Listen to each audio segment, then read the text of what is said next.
कहते हैं कि बहुत कॉमन लाइज में एक लाई ये भी है, it's not the money it's the principle. मैं बस इस एक चीज़ की दुआ कर सकती हूँ कि ये जो लाई है ये सच में हो जाए, क्योंकि sometimes we should even follow the principles. अच्छा, एक सवाल ये ज़रूर है कि बटरिंग जो करते हैं लोग टीचर्स को या अपने हुक्मरान को, या फॉर एग्जांपल अब हमारे तो ट्रेंड पॉलिटिशियंस का एक अजीब सा ही है ना कि आपके आसपास रहे, जी साहब जी आप ये कर लो, साहब जी आप तो सभी सही करते हो। ये जो बटरिंग है ये क्या झूठ के इसमें आती है? डेफिनेटली आती है, बिकॉज आप उस शख्स को आईना दिखाने की बजाय एक गलत तासुर दे रहे हो, तो वो कभी इम्कान ही नहीं कि उसको पता चलेगा। यही प्रॉब्लम होता है, जो सबसे ऊपर कुर्सी पे बैठा होता है ना, उस बेचारे को हम गालियां तो देते हैं, मगर हमें ये नहीं पता कि उस तक कोई खबर ही नहीं पहुंचती एडिट हुए बगैर।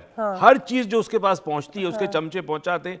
सर बिल्कुल ठीक है, बड़े खुश हैं लोग जी, आवाम बड़ी ठीक है और ये मसला नहीं, तो ऊपर वाले का भी कसूर नहीं, उसको पता ही नहीं चलता। ठीक, ये भी गलत है बटरिंग करना इस वजह से कि आपकी जात को कोई फायदा हो। हाँ, ये फिर झूठ में शुमार अरे अक्सर कहते हैं लोग, नहीं हमने ऐसा, कल हमने एक बात की कि नीयत अच्छी होनी चाहिए, आज आपने स्टोरी बताई कि नीयत अच्छी थी।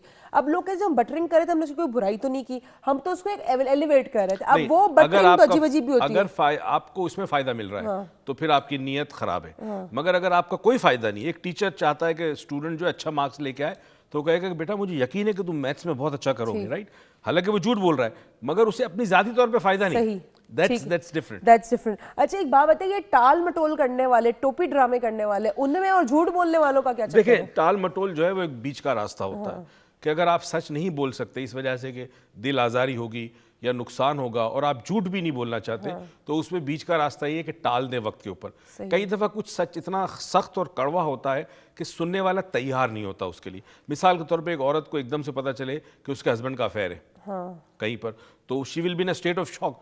तो तरीका ये होता है कि आप उससे कहें कि जी थोड़े दिनों के बाद कि जी आजकल तो पता नहीं क्या हो गया है, बड़े हस्बैंड्स के चक्कर होते हैं वगैरह वगैरह, आहिस्ता आहिस्ता एक डोज दें आप उसको। डोज दें। अच्छा जी, चलें, प्रोग्राम का थोड़ा सा वक्त कम है आज हमारे साथ, आज अब्बू को कुछ करना भी, आपसे अहद भी लेना है। एक छोटी सी बात जाने से पहले, जब तक मैं कह रही हूँ तब तक एक छोटी सी बात कहूँगी कि आपको हर वक्त उंगलियां ही उठाने में मजा आता है कि जी ये झूठा, वो झूठी, ये ऐसा, वो ट्रोपी ड्रामे कर रहा है, वो उधार लेके भाग रहा है। आप खुद क्या कर रहे हैं? और अगर कोई आपके साथ कर रहा है तो आप रोक नहीं सकते। आप ना कहें मैं बहस में एक लड़की हूँ, आप कहें जी बड़ी बोल्ड है, आती है टीवी पे बात कर सकती है, अब वालिद है इसका। मैं आपसे कह सकती हूँ कि प्लेन के अंदर, इकोनॉमी प्लस क्लास के अंदर, मैं पूरी बीच प्लेन में खड़े होकर लोगों का मोबाइल बंद करवा सकती हूँ। तो आप अपने घर में बैठे मर्द हैं, औरतें हैं, आप भी बहुत कुछ कर सकते हैं और आपको कोई नहीं रोकेगा। अगर आप सच पे खड़े हैं और सही बात कर रहे हैं तो आपको कोई नहीं रोकेगा। तो सच बोलने से डरे ना, क्यों डरते हैं? जितना आप डरेंगे उतना लोग आपको डराएंगे। एंड आपसे होगी मंडे को मुलाकात एक नए टॉपिक के साथ।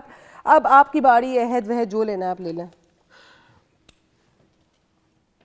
दोस्तों बुजुर्गों, हाँ दोस्तों बुजुर्गों, मर्द, खवातीन और मेरे बच्चे, अगर आप हैं मेरे साथ तो मैं आपसे चाहता हूँ कि आज आप एक अहद दें। अहद अपने आप को दें, क्योंकि आपके अंदर रब रहता है, तो वह अहद आप अल्लाह को देंगे।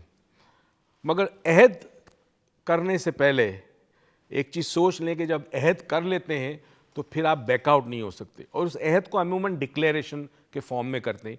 यानी जो भी चीज़ आप बनाते हैं या प्रिंसिपल्स बनाते हैं उसको हमेशा डिक्लेयर किया जाता है, और दुनिया में डिक्लेरेशन बड़ी ज़रूरी है।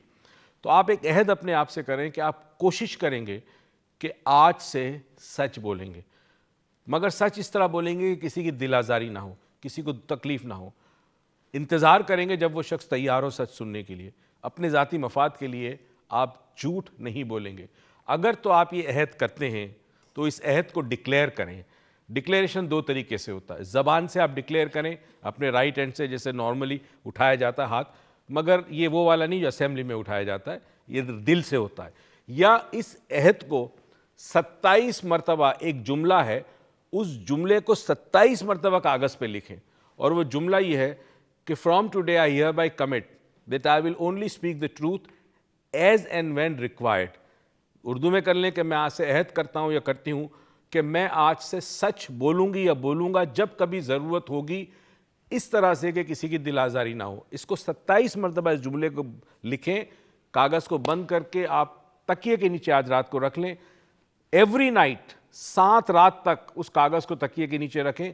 8वें दिन चाहें तो उस कागज़ को आप किसी दराज में रख दीजिएगा, और उसके बाद देखिएगा आपकी ज़िंदगी कैसे बदलती है। अब एक छोटी सी बात बताता चलूँ कि हमें करना क्या होगा। एक खातून थी, घर बड़ा गंदा रखती थी, बड़े लोगों ने कोशिश की, हस्बैंड ने, वो चेंज ही ना हो, बड़ी घर बुरा, गंदा, बदबू वगैरह वगैरह। एक दिन एक बुजुर्ग उसके घर पे आए और उन्होंने इसको बहुत ही खूबसूरत एक फूल दिया और कहा कि इस फूल को अपने घर में रखना और तुम्हारे तकदीर या किस्मत बदल जाएगी। उस खातून को मसले बड़े थे, उसने जाके वो बहुत ही खूबसूरत फूल एक बड़े से गंदे वास में रख दिया।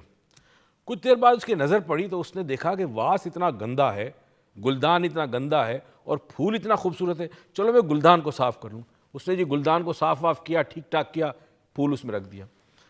इधर उधर काम करते हुए उसकी नज़र टेबल पे पड़ी, जिस टेबल के ऊपर वो गुलदान था, टेबल भी बड़ा गंदा था, बड़ी मिट्टी की तह जमी थी।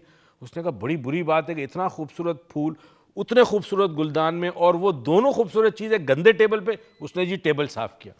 जब टेबल साफ़ कर दिया तो एक आध दिन के बाद उसने देखा कि टेबल साफ़ है, गुलदान साफ़ है, फूल खूबसूरत है, पीछे के पर्दे गंदे हैं। फिर उसे कालीन पर नज़र पड़ी, सोफ़ों पर नज़र पड़ी।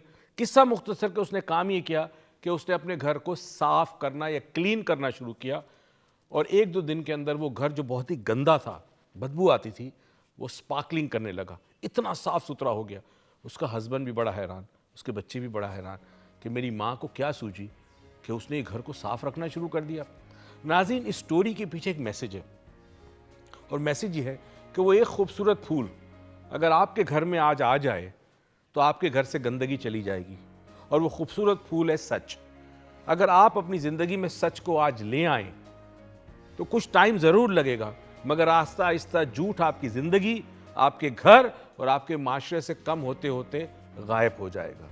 इस दुआ और उम्मीद के साथ कि परवरदिगार, जो अहद आपने मुझे किया है, मुझसे किया, अपने आप से किया, अल्लाह से किया है, तौफीक दे कि आप उस अहद पे कायम रहे।